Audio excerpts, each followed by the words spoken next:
Alhamdulillah Alhamdulillahilladzi wafaqa li'ilmi khairu khalqihi wa littuqa hatta nahat qulubuhum linahwihi fa min 'azimi sya'nihi lam ta'wihi.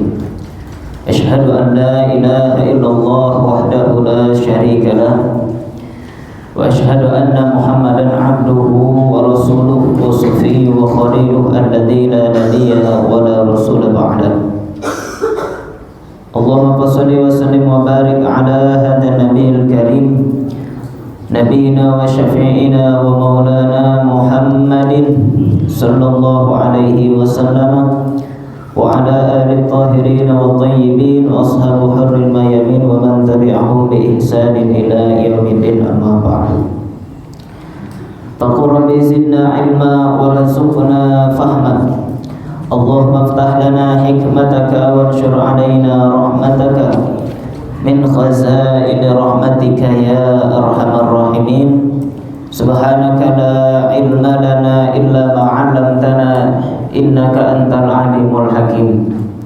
Shadaqallah wa shadaqa Rasulullah sallallahu alaihi wasallam.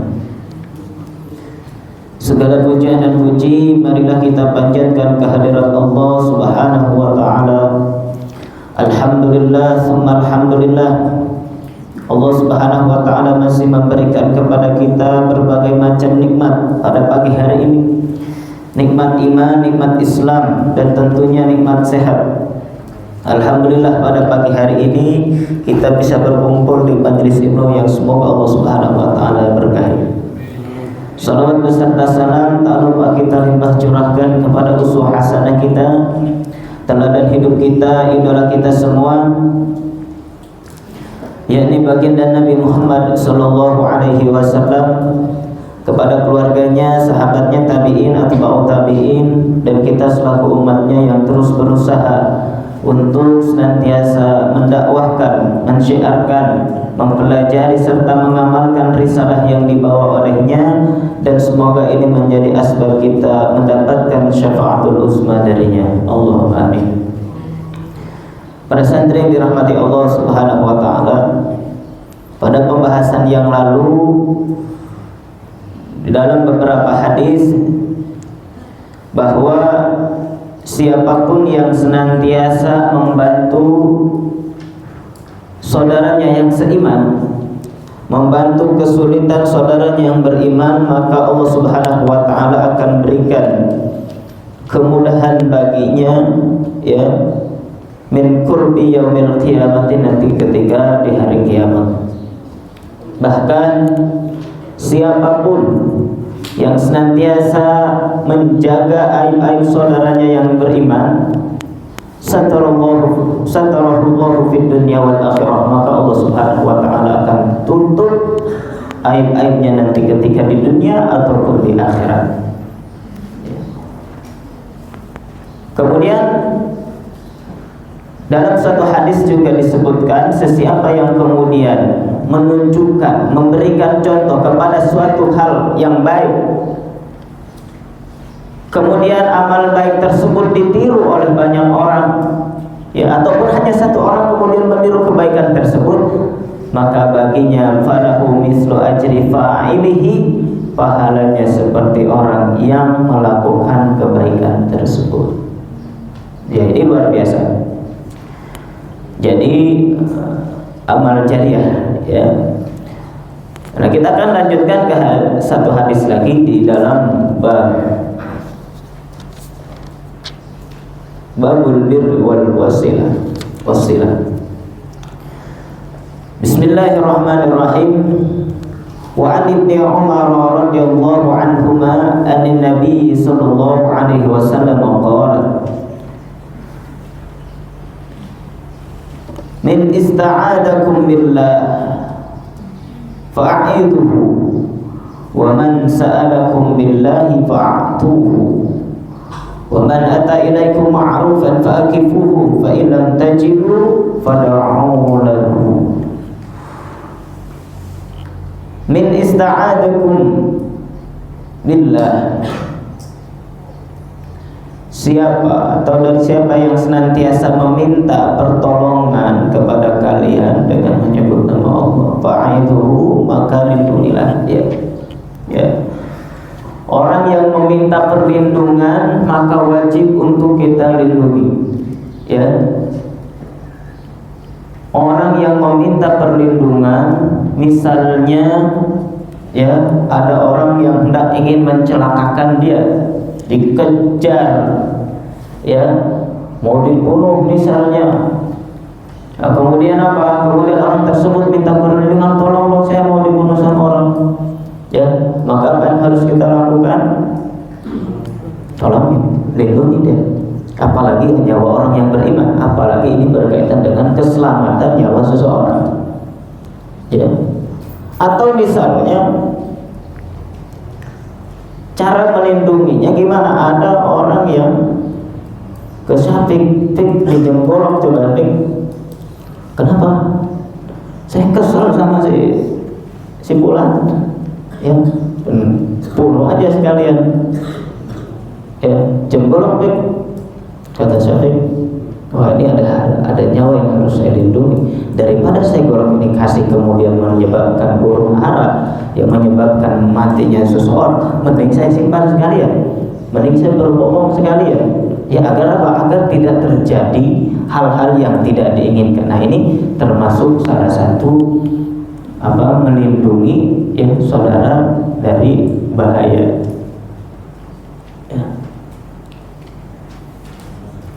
Wa man sa'alakum billahi fa'atuhu. Sesiapa yang meminta kepada kalian, ya, fa'atuhu, maka berikan apa yang dipunya. Berikanlah kepadanya. Kemudian wa man ata ilaikum ma'rufan fa'akifuhu. Sesiapa yang datang kepada kalian dengan sesuatu yang baik, fa'akifuhu, maka balaslah perbuatan baik tersebut. Ya, ini indah sekali ya, Islam mengajarkan begitu hebat dalam berinteraksi sosial. Ya, ketika kita diberikan kebaikan oleh seseorang, ya maka ya kita berikan satu kebaikan juga kepada orang tersebut, ya, sehingga tali persaudaraannya menjadi tali silaturahimnya menjadi erat begitu ya. Kemudian fa illam tajidu, maka gimana kalau saya nggak punya apa-apa? Ya, orang tersebut datang ke kita misalkan dengan aneka ragam hadiah yang dia bawa ke kita kan. Kemudian saya nggak bisa ngasih apa-apa. Ya. Jikapun kita tidak bisa memberikan atau tidak kemudian bisa membalas dari kebaikan tersebut, maka cukup apa? Pada'ulahu, maka cukup doakan kebaikan baginya. Ya, jazakallahu khair ya. Jazakallahu khairan katsiran. Semoga Allah Subhanahu wa taala balas dengan beraneka ragam kebaikan buat Anda ya. Akhrajahul Baihaqi. Hadis ini diriwayatkan oleh Imam Baihaqi. Ya, jadi poinnya jelas. Sesiapa yang minta perlindungan kepada kita, ya apalagi saudara seiman, bahkan ya orang kafir yang meminta perlindungan kepada kita, ya orang kafir yang lemah maksudnya, yang mereka kafir ini yang kita lindungi di negara kita, ya di negara mayoritas, maka wajib kita lindungi. Ya, apalagi tawanan, ya wajib kita jaga tawanan. Gak boleh disiksa-siksa, ya gak boleh kemudian tawanan diapakan ini, ya tawanan perang kemudian ini orang Yahudi, ya lu udah ngancurin udah ngancurin orang Islam lu, penting juga lo, ya jangan kayak begitu. Ya, Islam tidak mengajarkan seperti itu, dan itu bisa kita lihat ya bagaimana akhlak orang-orang Hamas dalam menjaga tawanannya. Bahkan ya kebutuhan tawanannya perempuan, difasilitasi kebutuhan perempuan, apa kayak makeup segala macam, sisir segala macam diberikan. Bahkan anjingnya pun dirawat. Saking hebatnya tuh orang-orang Islam, orang-orang Hamas ya. Tawanannya dijaga betul, dirawat betul. ya kebutuhan makannya sekaligus ya dipenuhi. Dan ketika mereka pulang ya karena pertukaran tawanan ya mereka sangat berat. Kenapa? Karena mereka sudah anggap sebagai saudara sendiri. Ya, ketika dilepaskan ya untuk pulang pertukaran tawanan, justru mereka dadah-dadah begitu ya. Aduh, sampai pelukan dulu ya sama tentara Hamas. Itu yang terjadi. Akan tetapi sebaliknya, ya ketika yang ditawan adalah orang-orang muslim, ketika mereka kembali ke tempatnya dalam banyak kondisi yang sangat mengenaskan. Kalau enggak psikologisnya yang terganggu, paling tidak cacat, paling tidak ya ada anggota badannya yang hilang. Ya naudzubillah subhanallah ya. Ini hebatnya amal Islam. Kemudian kita akan lanjutkan ke bab zuhdi wal wara.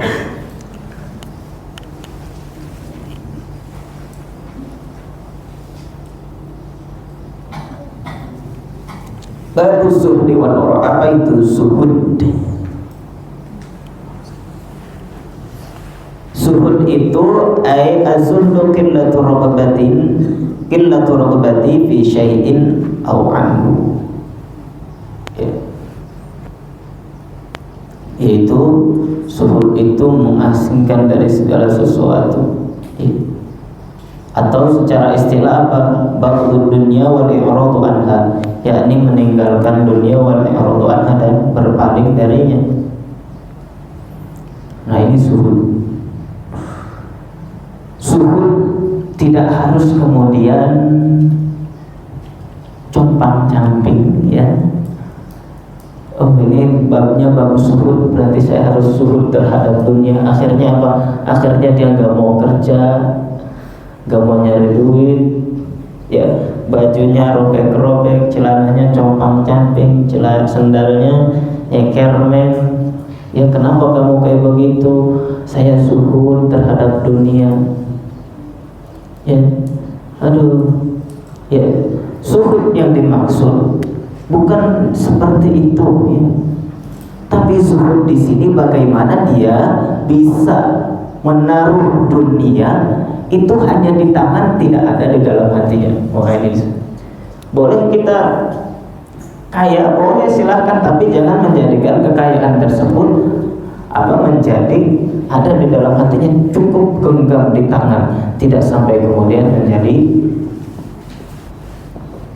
ketergantungan ya dari dalam hati manusia.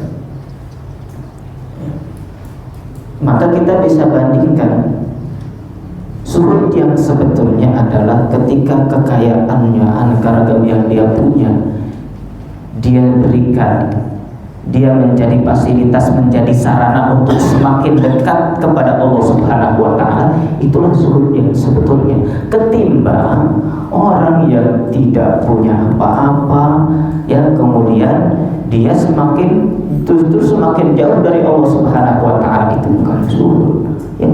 Zuhud bagaimana bisa menjadi sarana untuk senantiasa terus dekat kepada Allah Subhanahu wa Ta'ala. Dengan cara apa? Ya, dengan cara menggunakan fasilitas atau sarana yang Allah Subhanahu wa Ta'ala berikan kepada kita. Itu zuhud ya. Kemudian al-wara, apa itu wara? Ya.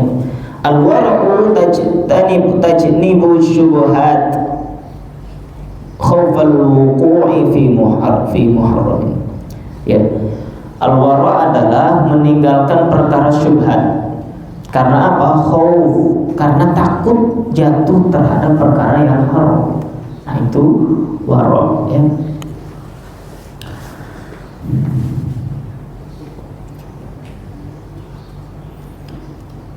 Kita lanjutkan ke hadis. Bismillahirrahmanirrahim. Wa an Nu'man ibn Bashir radhiyallahu anhu qala Sami'tu Rasulullah sallallahu alaihi wasallam yaqul ahwa Nu'man bi isba'aihi ila udhunayhi innal halala bayyinun wa innal harama bayyinun wa bainahuma musytabihatun. Dalam redaksi yang lain disebutkan ada wa bainahuma umurun musytabihat la ya'lamuhunna katsirun minan nas. Ya, kita terjemahkan dulu ya. Innal halala bayyinun, sesungguhnya yang halal jelas, wa innal haram bayyinun, yang haram juga jelas, wa bainahuma musytabihatun, dan di antara halal dan haram itu terdapat umurun musytabihat, perkara yang syubhat. La ya'lamuhunna katsirun minan nas. Nah, perkara yang syubhat ini tidak semua orang, yang tidak semua orang tahu. Kebanyakan orang tidak tahu perkara syubhat. Ya. Kemudian faman ittaqa syubhat, sesiapa yang menjaga dari perkara syubhat, faqad istabra li dinihi wa irdihi, maka sungguh dia telah istabra di situ irsyadun anil abdi anil dzar'inil haram in kanat ghairul muharramat, ya, yakni menjaga, maka sungguh dia telah menjaga agamanya wa irdihi, dan kemuliaannya. Wa man waqa'a fil haram wa man waqa'a fi syubhat, dan sesiapa yang terjerumus dalam perkara syubhat, waqa'a fil haram, dan dia jatuh terhadap perkara yang haram. Karra'i yar'a haulal hima, seperti orang yang mengembala. Ya, yar'a, dia mengembala haulal hima, di daerah atau tempat larang. Yushiku an yaqa'a fi, di mana dikhawatirkan dia terjerumus ke dalamnya. Ya.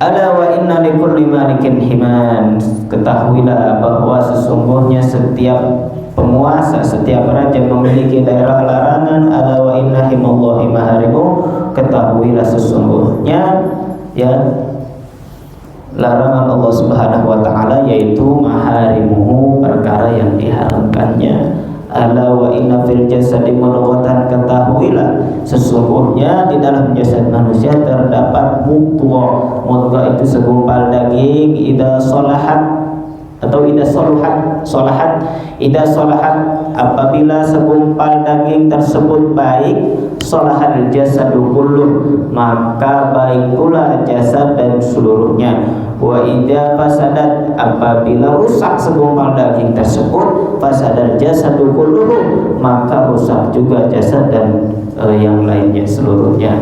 Ketahuilah ala wahyal qalbu, ketahuilah bahwa segumpal daging itu adalah hati. Muttafaqun alaih. Ya, hadis ini bisa kita ambil pelajaran penting bahwa ya Allah Subhanahu wa taala telah memberikan batasan bahwa yang halal jelas, yang haram jelas, tapi ingat, perlu kita ketahui di antara keduanya terdapat perkara yang syubhat. Ya, semua orang, banyak manusia yang tidak mengetahui perkara syubhat. Contoh perkara syubhat apa? Yang kita nemu duit di jalan akhir bulan, duit habis, lihat tabungan biasanya udah habis, katanya belum ditransfer, kemarin nanya belum ditransfer. Aduh, tapi nemu duit di jalan, mau diambil, tapi punya siapa ya? Gak diambil, mau bazir juga kadang-kadang. Ya. Nah, ini kira-kira apa ini hukumnya nih? Maksudnya syubhat sih, tapi darurat tubihul mahdzurat, kaidahnya kan begitu katanya.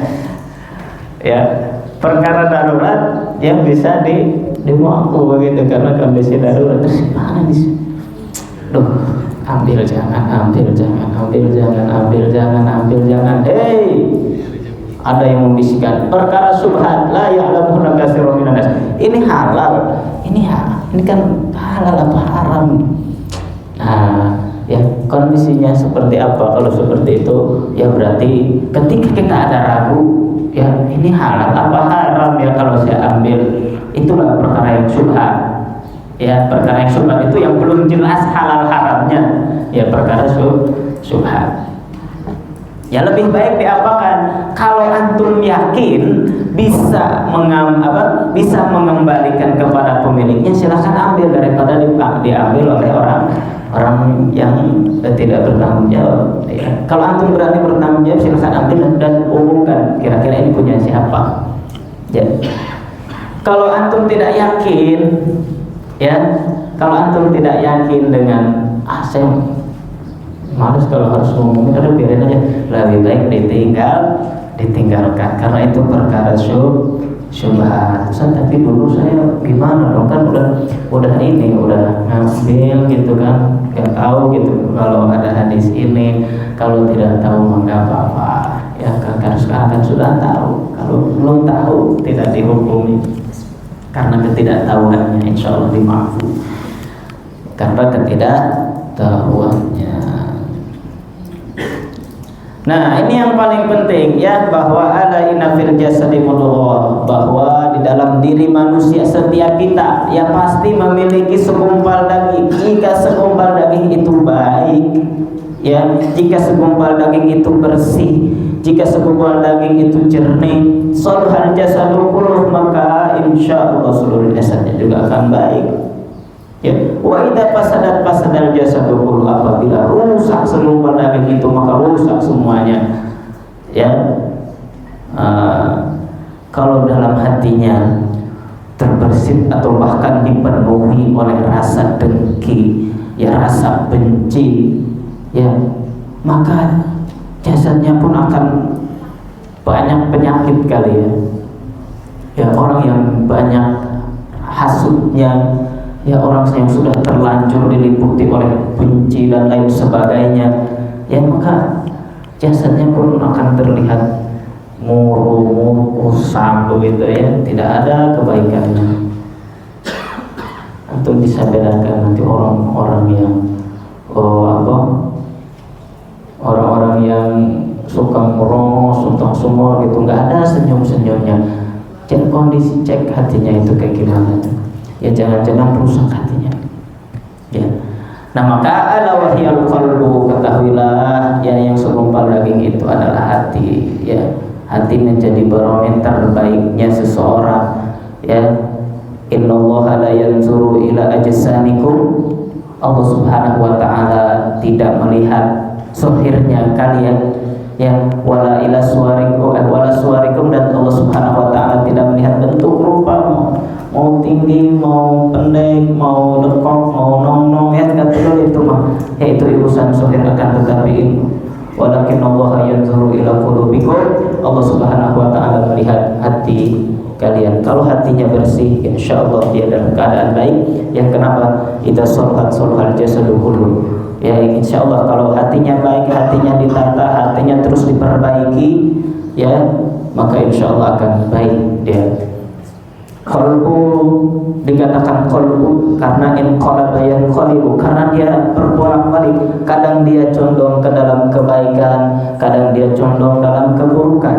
Maka hati harus terus ditata, hati harus terus dibina, hati harus terus senantiasa dilatih untuk memberikan hal-hal yang baik, ya, memberikan hal-hal yang positif, sehingga akan mempengaruhi ya baik buruknya pola pikir dan tingkah laku seseorang. Muttafaqun alaih. Hadis ini diriwayatkan oleh Imam Bukhari dan Muslim. Wallahu a'lam bishawab. Subhanallah wa bihamdika, nasyhadu an la ilaha illa anta, nastaghfiruka wa natubu ilaik. Assalamualaikum warahmatullahi wabarakatuh.